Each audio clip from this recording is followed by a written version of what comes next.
Yeah, we are. How's it going? Good. Good. It's summertime. Almost. You guys must be busy. Yeah. Good. Okay, we will call to order the agenda or the workshop for the Nisswa City Council Tuesday, April 16th at 6:30 p.m. Council member Zahn is not going to be attending remotely. His flight is late, so you get the three of us. Purpose of the workshop is the City of Nisswa audited financial statements. So, Jenny? Thank you, Mayor Ryan. Good evening, members of the council. Tonight we have our annual presentation of our financial statement audit for the year end December 31st, 2023. And to do that, I will turn it over to Ryan Schmidt, who is our auditor from Schlenner Wenner. Thank you for being here. Perfect. If you don't mind turning on the, there we go. There we go. Is that better? Perfect. Okay, perfect. Okay, so as in the past, I do have a summarized version here. So we also pass along the full audited financials and the report to members of governance. This PowerPoint presentation is going to walk through kind of the high points. Feel free to interrupt me as we go along and ask any questions that you might have. Flipping into the first page, where do I have to point this to make this happen?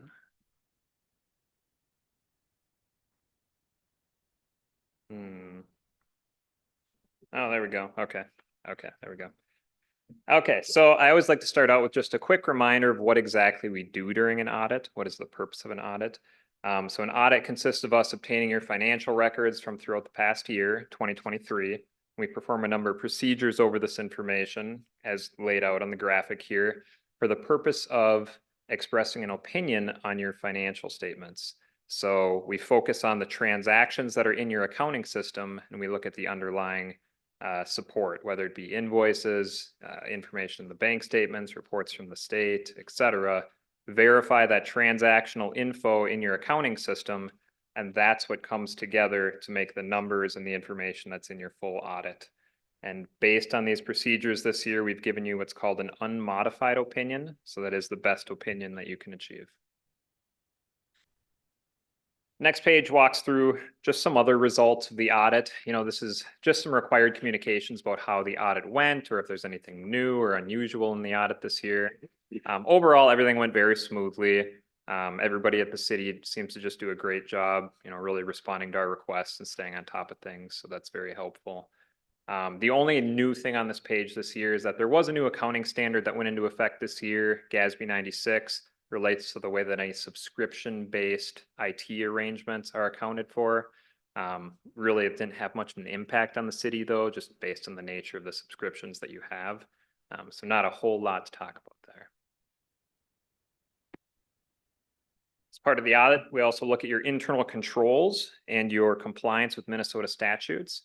So it's kind of the activities and the operations that are behind the numbers.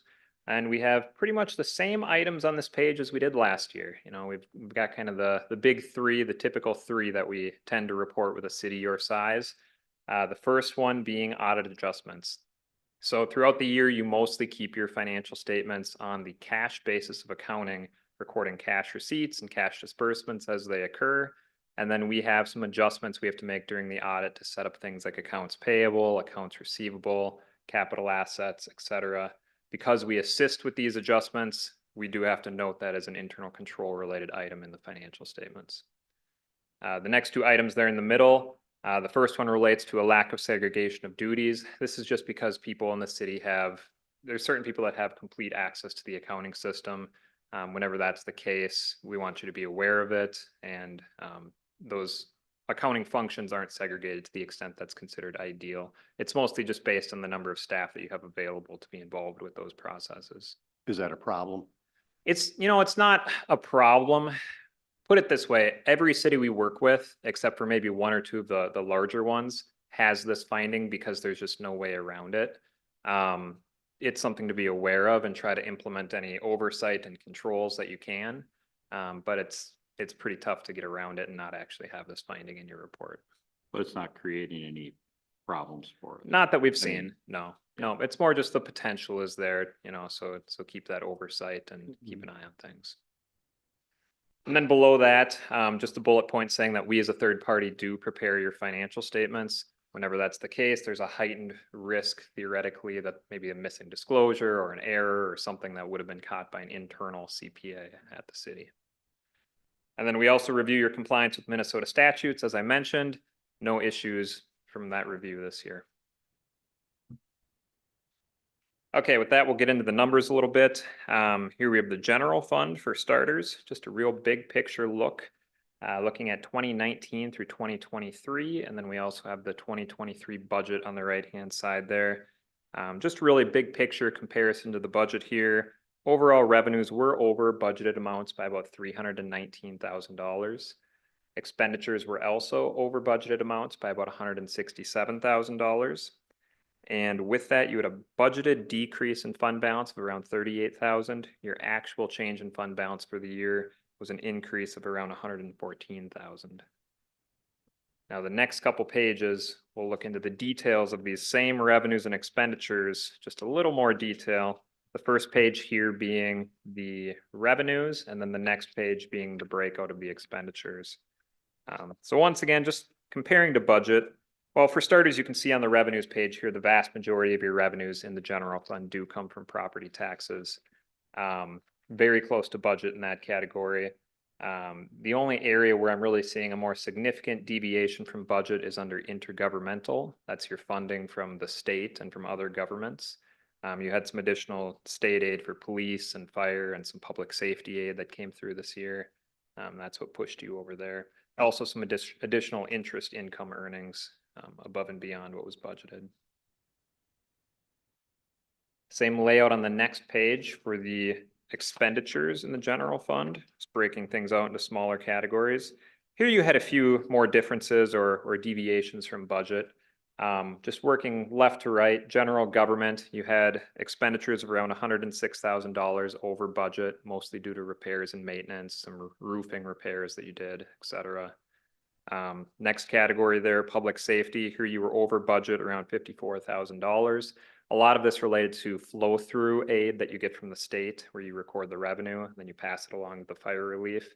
And because that increased, then the expense increased as well. So then you have a increase in excess of your budget. Next item there, public works, you were under budget about $43,000. Sanitation under budget about $36,000. Next two categories pretty close to budget, and then capital outlay, you had some additional equipment and machinery purchases, about $73,000 over budget.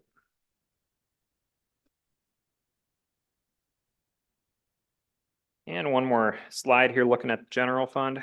Well, maybe there's another after this, but this focuses on the unassigned portion of your general fund balance as a percentage of your annual expenditures.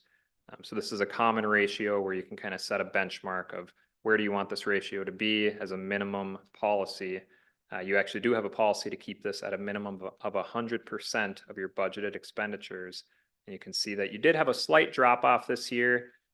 So even though you did have an increase in fund balance for the year, because your expenditures in the general fund went up, this ratio actually dropped off a little bit.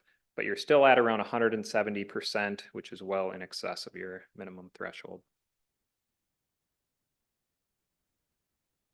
All right, so the next page here, we have something a little different or a little unique happening this year. This is the cash balance in your general fund over the past 5 years. And I added a couple of additional items to this page this year to make it more than just the cash balance. And the reason for that is because of a couple big projects that you started during 2023.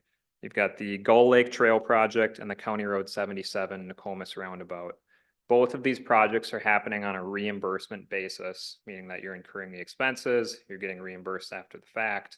And as a result, both of these funds went into a deficit and they borrowed cash from the general fund just in order to stay liquid. So as a result, you can see the blue, the general fund cash balance did drop off fairly significantly this year because of that borrowing to other funds. But you can see the green bar, the amount that's due from these other funds, shot up. And in aggregate, both of those items together, that total line in the purple, you can see you held pretty steady. It actually had a slight increase. Next page here actually is those two funds for those two projects that I mentioned. The Gull Lake Trail and County Road 77 and Nokomis Roundabout. Revenues there being the grant and other reimbursements that you've received through the end of the year. Expenditures being the project expenditures that you incurred to date. And you can see, of course, as I mentioned, both of those do have a deficit, a decrease for the year because you're waiting and anticipating on those reimbursements. And Ryan, if I could, both of those projects will be closed out and reimbursements received and everything. A majority of both of those, actually, we have received more money since year end, but just so the council knows that will get closed out in 24. Next page, same layout, looking at your debt service fund and then your non-major funds, which get presented more as a lump sum just because there's less activity there. Debt service revenues just being property taxes, and then your payments for debt, interest, and principal. Overall, an increase there in fund balance of about $32,000 for the year. And then your non-major governmental funds, most of the activity here relates to the fire fund and then your parks and rec fund. Pretty comparable to prior years with the exception of expenditures. That 1.1 million includes about $500,000 for a new fire truck. So that's why that's greater than usual. Overall decrease there of 262,000 for fund balance. Next page is just the cash in both of those categories over the past 5 years. You can see debt service has been on a steady, slight climb there over recent years. And then the non-major category, that drop off is due to that purchase of the fire truck. With that, we'll move into your enterprise funds, the first one being your liquor fund. The graph at the top focuses just on operations, operating revenues versus operating expenses over the past 5 years, then a little more detail down at the bottom. Just comparison to last year, overall operating revenues were up $225,000 compared to the previous year. Operating expenses were up around $205,000. So overall, you did have operating income this year of around $384,000 for the year. You had a transfer out to the general fund to supplement the city's operations of around $265,000. That's included in the non-operating items down below. And even after that, you did still have an increase in fund balance for the year of $102,000.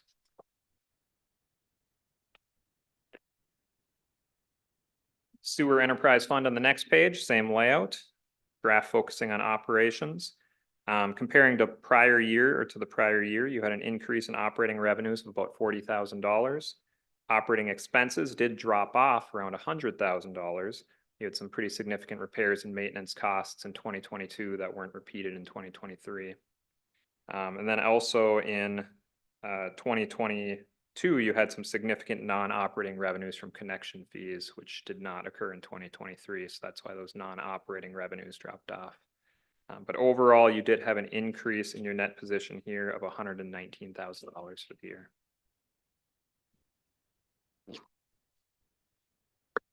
And this is just the cash in both those categories, both those funds over the past 5 years. You can see both of them are on a pretty steady upward climb over the past few years. And just a couple final slides here to look at your future debt payments scheduled for the next several years here. The first slide here focuses on your governmental fund debt. This is the debt that's being financed by property taxes and assessments. You can see that in 2024, your debt service payments in aggregate are close to $600,000. But then over the following years here through 2027, you actually have 3 separate bond issuances that are getting paid off in full, and your annual required debt service payment by 2027 is going to drop down pretty significantly. You're just going to have the 2012 street reconstruction note still hanging out there until 2032.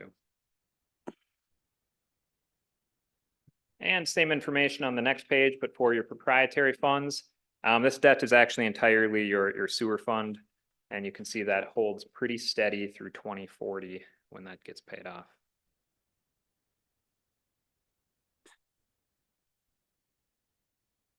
Any questions?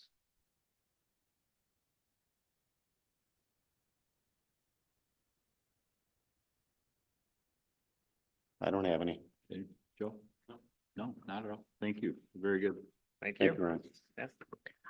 Mayor Ryan, if I could, just a couple notes of thanks. First to Ryan and his team. We very much enjoy working with their firm and continue to make the process easy and as painless as possible. So we do appreciate that continued relationship. I want to thank Maggie for all her work on the audit and throughout the year with her finance work. And she's very accurate and diligent in the work that she does. And for all department staff, because they manage their budgets very well and keep things going as they need to within, as you can see, within our proprietary funds and our other funds that they're well managed and our fund balances are very healthy. So wanted to mention that as well, and for the council support and all of their financial work throughout the year. So thank you. And thank you. I'd like to say the same. Thank you to staff. Ryan, appreciate it very much as always. So, yeah. Absolutely. Thank you. There's nothing else we can, did you have anything else? I just wanted to mention just for the record, so the approval of the audit does occur at the regular meeting as per our usual process. So you will approve that audit at our next meeting, and that'll start at 7. So. Okay. Entertain a motion to adjourn till 7. I so move. Second. All those in favor? Aye. We stand adjourned.